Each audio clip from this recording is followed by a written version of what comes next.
Hey everybody, my name is Marcus, and in this video I will show you how you can simply clear history, or how you can delete the history in Google Chrome. So let's start. The first thing you want to do is go to right top corner to settings and go here and settings.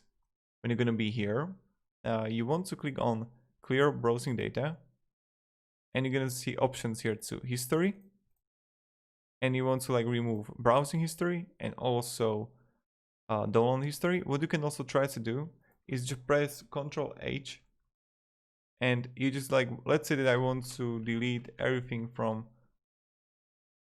this is a site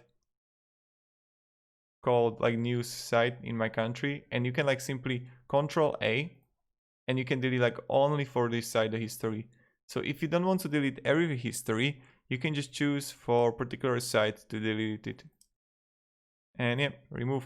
So thank you very much everybody, and have a great day, and goodbye.